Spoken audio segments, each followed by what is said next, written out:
आदित्य कहानी। छोटा सा गांव था, नाम था सोनापुर। वहाँ एक गरीब दंपति किशन और मीरा अपनी रोजी रोटी के लिए आलू पूरी का ठेला चलाते थे। उनकी पूरी का स्वाद लाजवाब था।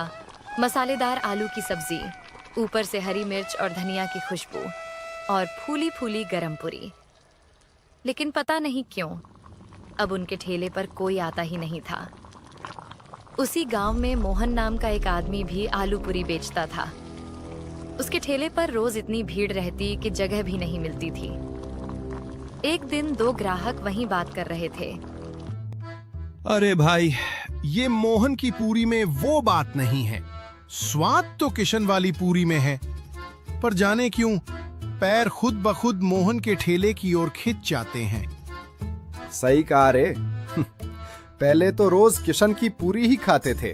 उसकी आलू की सब्जी में जो तीखापन था वो तो मजा दे देता था। अब तो बस मन ही नहीं करता उसके ठेले पर जाने का। उधर किशन अपने ठेले के पास अकेला खड़ा चुपचाप सब सुन रहा था। वो मन ही मन बोला, पहले तो मेरे ठेले पर भी भीड़ लगती थी, अब सब मोहन के पास क्यों जा रहे हैं? क्या उसने कोई जादू कर दिया है क्या? उस रात मोहन ने अपना ठेला जल्दी समेटा। सारे आलू पूरी बेच चुका था।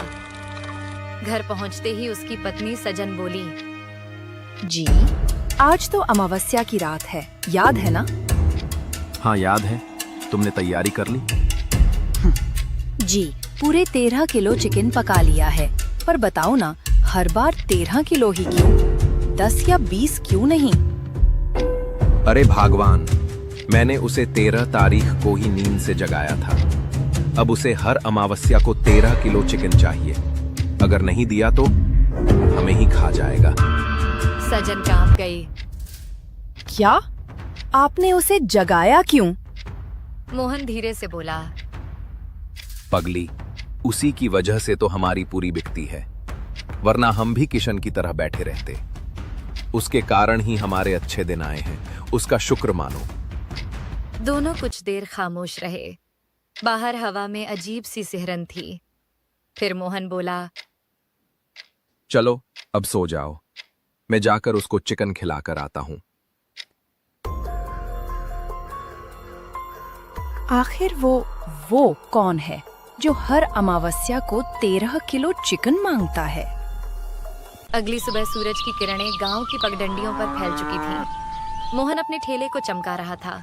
तेल गर्म हो चुका था और पूरी तलने की खुशबू पूरे चौराहे में फैल रही थी।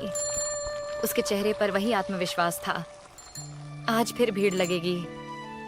उधर किशन अपने ठेले पर उदास बैठा था।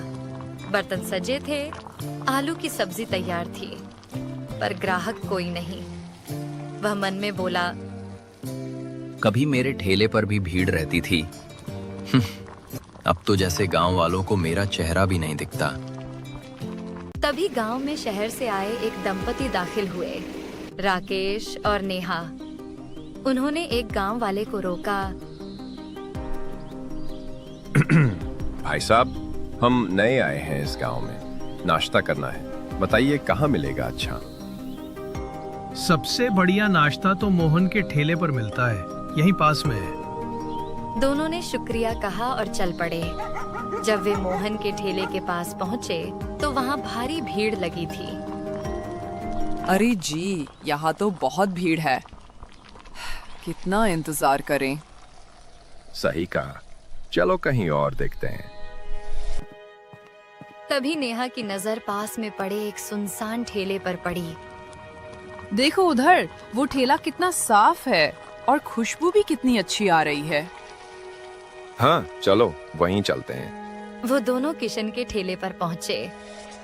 किशन ने उन्हें देखकर मुस्कुराते हुए कहा, आइए सर, मैडम गरम गरम आलू पूरी दूं? हाँ भाई, 2 प्लेट देना। पूरी एकदम फूली हुई होनी चाहिए। किशन ने स्नेह से 2 प्लेट परोसी। दोनों ने पूरी चखी। वाह, ये तो वाकई लाजवाब है। सच में भाई, तुम्हारी पूरी का तो कोई जवाब नहीं। पर एक बात बताओ, इतने बढ़िया स्वाद के बाद भी यहाँ कोई ग्राहक क्यों नहीं?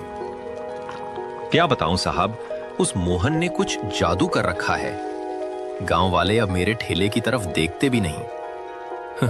आप शहर से हैं इसलिए बच गए, नहीं तो आपके पैर भी उसी के ठेले की ओर खिंच जाते। अरे भैया, ऐसा कुछ नहीं होता।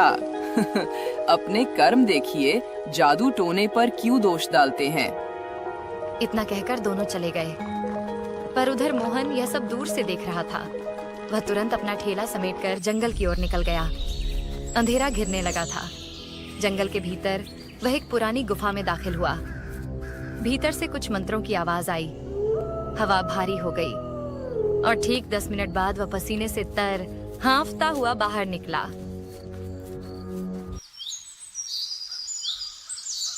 अगली सुबह वही शहर वाले फिर नाश्ते के लिए निकले। सुनो जी, पता नहीं क्यों मेरा मन उस मोहन के ठेले पर जाने का कर रहा है।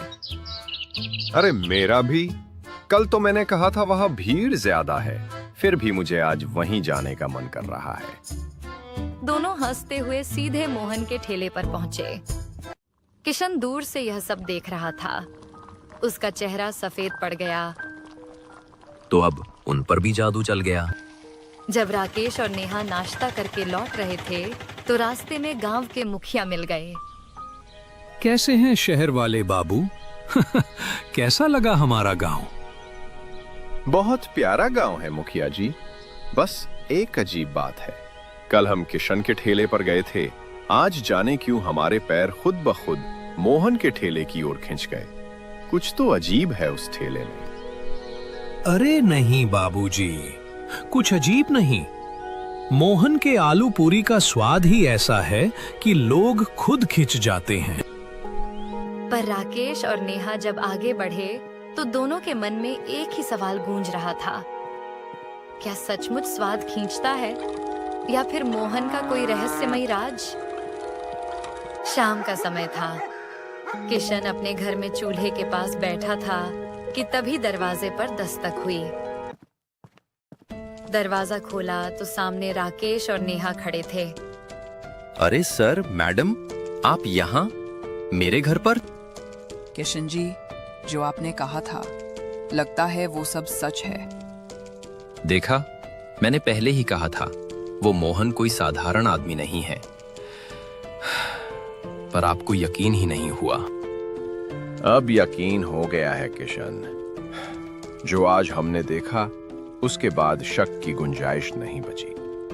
किशन हैरान होकर बोला, क्या देखा आपने? हमने मोहन को जंगल की तरफ जाते देखा। एक थैली में कुछ था, शायद वही राज छिपा है वहां। तो फिर देर किस बात की? चलो आज उस जादू का पर्दा फाड़ ही देते हैं। तीनों जंगल की ओर निकल पड़े। हवा ठंडी थी, पेड़ झूम रहे थे और चारों तरफ एक रहस्यमय सन्नाटा था। सुनिए, ये कैसी गंध है? चिकन की खुशबू जैसी।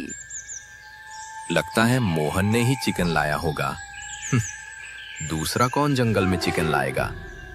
कुछ दूर जाने पर उन्हें एक पुरानी गुफा दिखाई दी। गुफा के भीतर से किसी के बड़बड़ाने की आवाज आ रही थी, जैसे कोई मंत्र पढ़ रहा हो।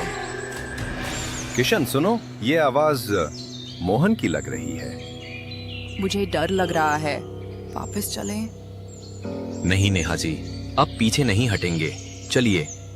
तीनों धीरे धीरे गुफा के अंदर गए। उस रात के बाद किशन, राकेश और नेहा को किसी ने फिर कभी नहीं देखा। कहते हैं तीनों उसी गुफा में कैद हो गए और मोहन का राज राज ही रह गया। अगली सुबह मोहन ने हमेशा की तरह अपना ठेला लगाया, मुस्कुराते हुए पूरी तलने लगा और इसी तरह खत्म हो गई कहानी एक लालची आलू पूरी वाले की।